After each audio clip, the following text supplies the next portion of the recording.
So, it is recording for me. All right. Oh, guys. Okay. So, practice worksheet, writing polynomial equations. The first thing I want you guys to think about is if we have x to the fourth. Okay, if you have x to the fourth, what does the equation look like? Yep. And how many zeros does it have, or roots, or crosses the x-axis? Crosses the x-axis 4 times. Right? 4 times, right? So according to the fundamental theorem of algebra, a polynomial has the same number of zeros as its degrees. I don't think so. If there is, we're not doing that part. Okay. If x equals 3 plus 2i is a zero of a polynomial graph, then blank must be the zero since imaginary zeros always come in blank. All right, so let's think about this. If we have a quadratic equation, guys, where we get 6 plus or minus the square root of negative 36 over 2, I get 6 plus 6i over 2, which gives me 3 plus 3i. Here's 1 0. And I get 6 minus 6i over 2 gives me 3 minus 3i. So, if I have 3 plus 2i, what's the other one I have? Good. Okay. Imaginary numbers always come in pairs. Okay, because there's a negative answer and a positive answer. All right. If the graph is an even degree and does not cross the x-axis, then it has only blank zeros. So let me draw you a picture. This is a 4th power one. How many times does that cross the x-axis? None. Okay, so it doesn't have any real zeros. It only has imaginary zeros. Okay. We need to figure out how many degrees this has. How many degrees? So we've got x times x plus 3 cubed times x minus 2 is a degree blank polynomial. How many x's? 5. 5, because it has 3 here, 4, 5. See how it's cubed? Here, let me zoom in a little bit. We have an x, we have 3 x's here because it's cubed, and we have an x here.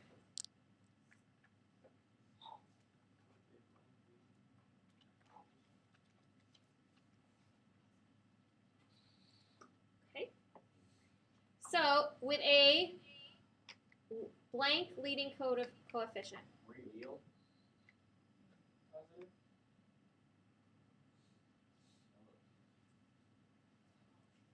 I would say with a positive coefficient, or we could say with a leading coefficient of 1. The left end of the graph would point which way? It's a 5 degree, and it's positive, so which way does the graph point? It goes down. And the right end of the graph points up. It has 3 real zeros at x equals 2.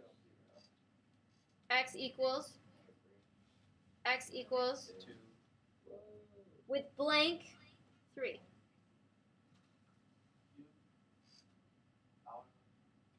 It has 3 real zeros at x equals 0, x equals negative 3, and x equals 2 with blank 3.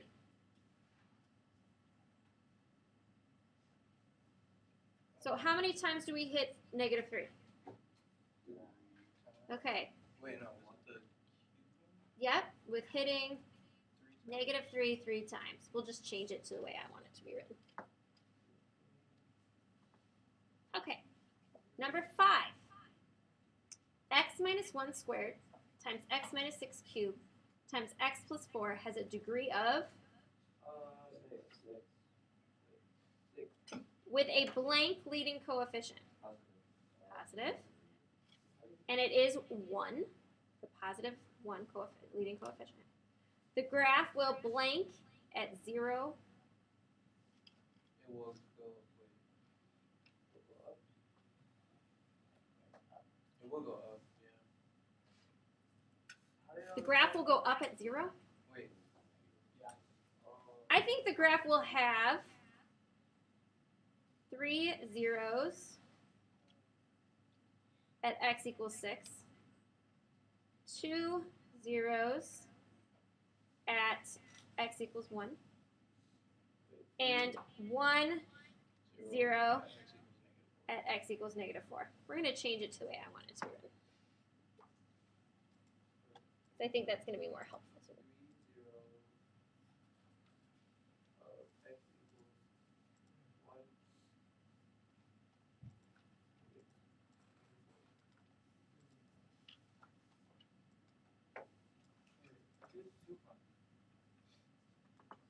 Two zeros because it's squared, right?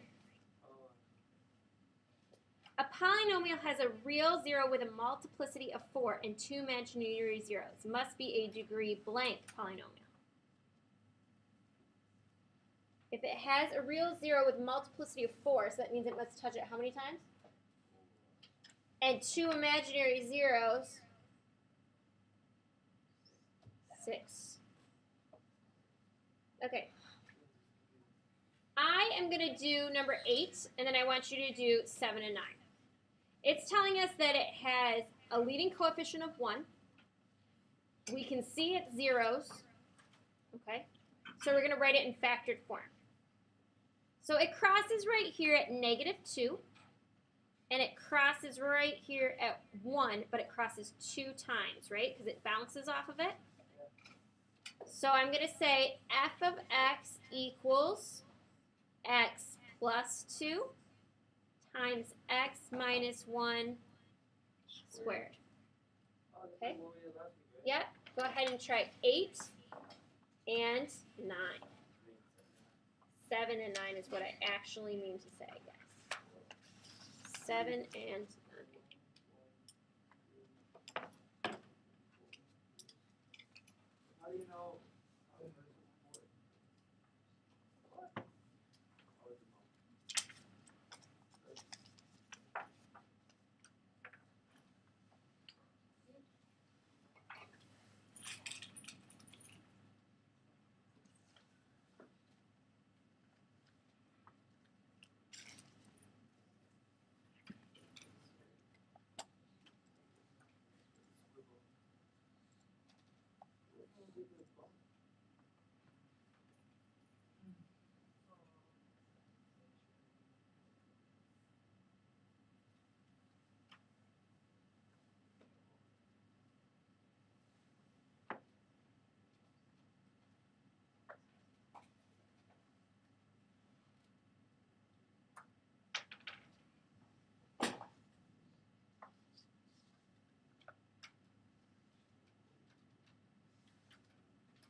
We're going to try number 7 in like 10 seconds.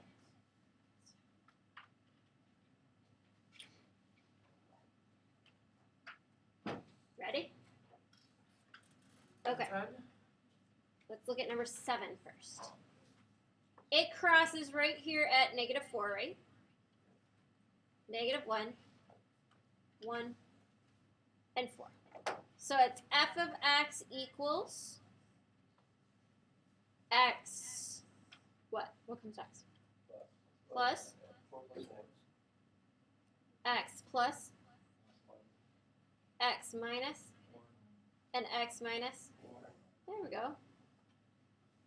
Not so bad, right? Okay, let's look at 9. It's crossing right here at -5, but it's doing it 3 times. It's crossing right here at 1. and it's bumping right here at 3, so it's going for it 2 times. Okay, so I'm going to have f of x equals x plus 5 cubed times x minus 1 times x minus 3 squared, right? Okay. I want you to notice something, though. How many degrees is this? This is a 3, 4, 5, 6. When they're positive and it's an even, they face up. This is facing down. So what do I need to put in the front of this?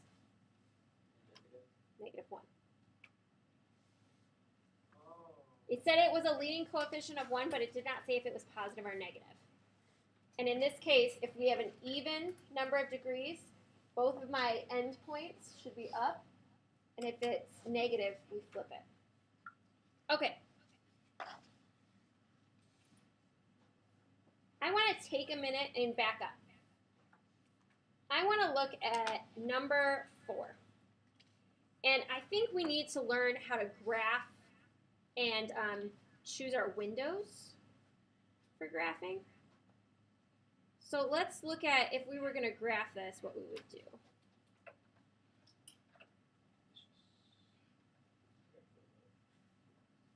Okay.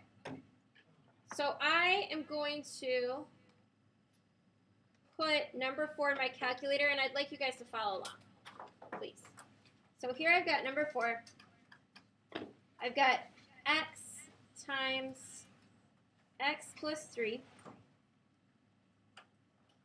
cubed times x minus 2.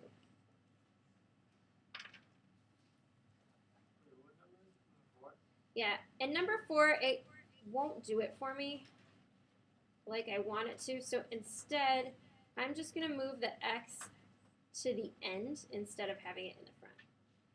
But we agree that 4 times 5 is the same thing as 5 times 4, right? So x plus 3 cubed times x minus 2 times x is the same as x times x plus 3 cubed times x minus 2. Okay, I'm going to hit enter. Okay. Your graph, my guess is, doesn't look like this because I changed my window. So we're going to talk about how to change your window so we can see it so it looks like this. What do you guys think? What button should we push that might help us? Menu.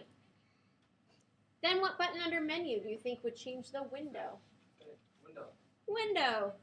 And then I would literally do number 1. I would do, no, the window settings, so you can automatically do it. And I would change my Y min to -100 and my Y max to 100. Just so you can see it better, it gives you a clearer view. You could move it up a little bit if you wanted to. Okay, and then just hit OK. And you can see that. You can see that nice dip there at the bottom when you choose -100, that min. You can see your maxes.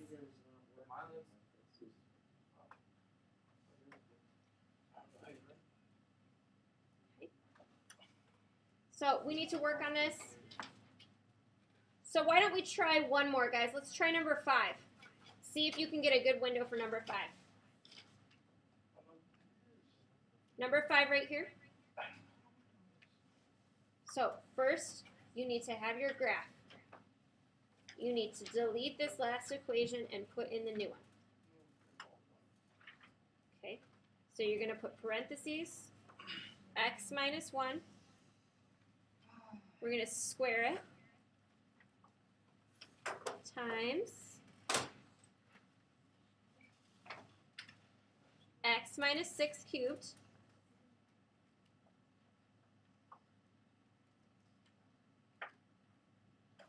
times x plus 4.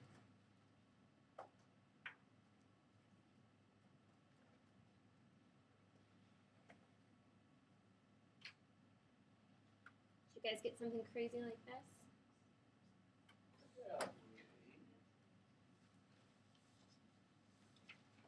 So what do you think I should do now?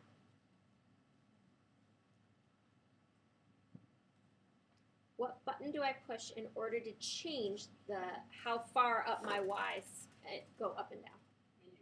Menu. And then, because your window is probably different than mine. So hit menu.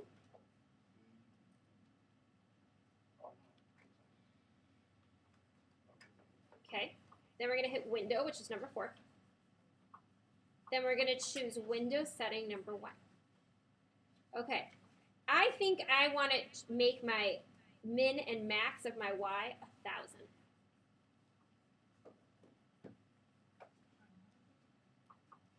Okay, negative 1,000 and positive 1,000. And then I'm going to hit enter. See if it looks okay on my graph. So I'm still, this min down here, you guys see right here, still not covering it. So I need my Y min to be even bigger. So I'm going to hit menu again. Window, settings. And I'm going to make, I don't know, my min, maybe I'll make it negative 3,000. Still not up there. Okay, I'm going to do it again. What do you think I should try, guys? So I'm going to hit negative 10,000. That should be plenty, right?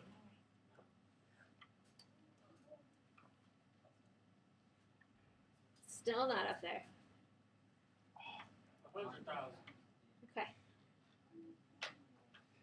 So I'm just going to go to Y min and I'm just going to add another 0. It's enough for mine. Oh, now I can't really see it at all, right? I know it's here somewhere. So that's probably too big.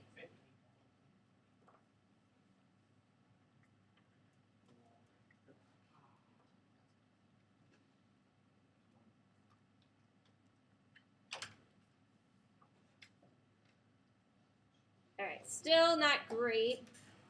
25. So I'm going to choose, no, it's too big. Instead of 80, maybe 50,000?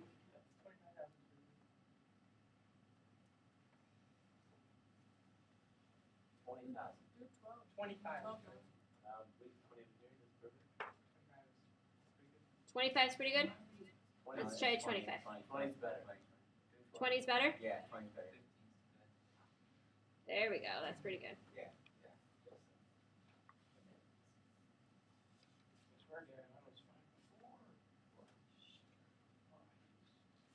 Okay, so this is how we're finding our window to make a graph that looks better. Sound good? Okay, let's move on to number 10. I'm going to do number 10 and then I want you guys to try number 11, okay? So your quiz on Wednesday is going to look like you've got a picture. You got to tell me it in factor form. And then you're given information like this and you've got to draw it.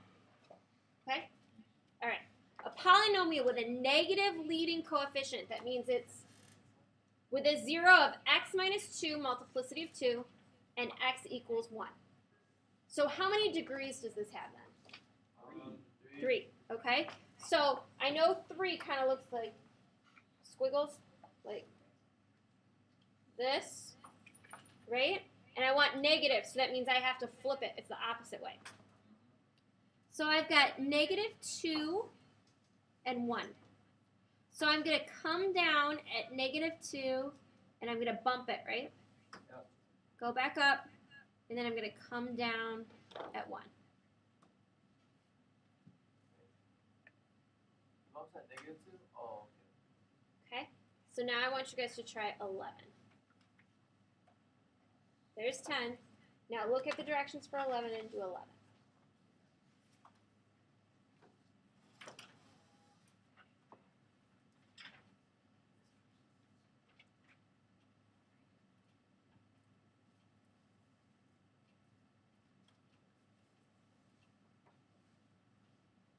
I'm going to give you one more minute. okay. What are we doing? Number 11.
do number 11.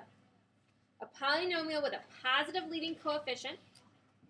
It has zeros at -2, multiplicity of 3, so that means it squiggles, at 0, and at 3, multiplicity of 2. Okay?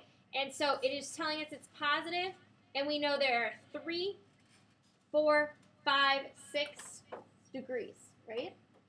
So we're coming in at -2, so we're coming in positive, we're squiggling, we're going up through 0, and then we bump at 3.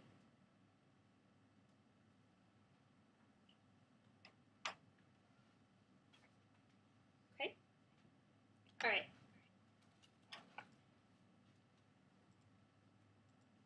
Let's look at today's homework assignment. Yeah. Squiggle at -2, go through 0, bump at 3.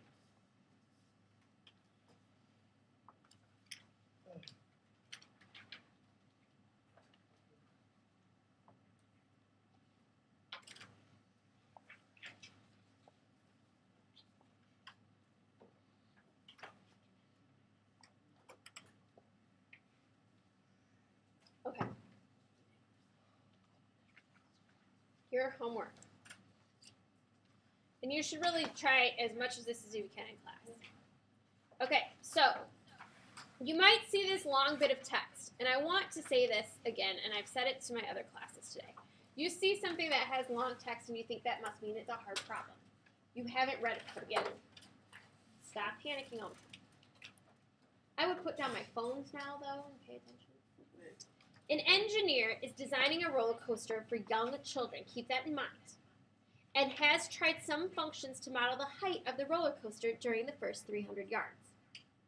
She comes up with the following function to describe what she believes would make a fun start to the ride. hx equals -3x to the 4th plus 21x cubed minus 48x squared plus 36x. Where hx is the height of the roller coaster in yards, when the roller coaster is 100x yards from the beginning of the ride. That means if we're on 2 on the graph, that's 200 yards. If we're on 3, that means 300. Okay? Answer the following questions to help determine at which distance from the beginning of the ride is the roller coaster at its lowest height. Okay? So that's the main question we're finding, but we're going to find all these other answers too. So don't forget to come back and answer when is it at its lowest height. It's answer the following questions to help determine at which distance from the beginning of the ride is the roller coaster at its lowest height. Okay, A, does this function describe a roller coaster that would be fun to ride? Explain. B, can you see any obvious x values from the equation where the roller coaster is at 0, at height 0? Using the graphing utility like your graphing calculator, graph the function h on the intervals 0 to 3 and identify when the roller coaster is 0 yards off the ground. What do the x values you found in part C mean in terms of the distance from the beginning of the ride? Why do roller coasters always start with the largest hill? Verify your answer to part C by factoring the polynomial, so you might have to pull out the greatest common factor here. How do you think the engineer came up with a function for this model? What is wrong with the roller coaster model at distance 0 yards and 300 yards? Why might this not initially bother the engineer when she is first designing the track? Make sure you come back and answer that initial question at the top. What might be the first thing that you'd want to do with this problem?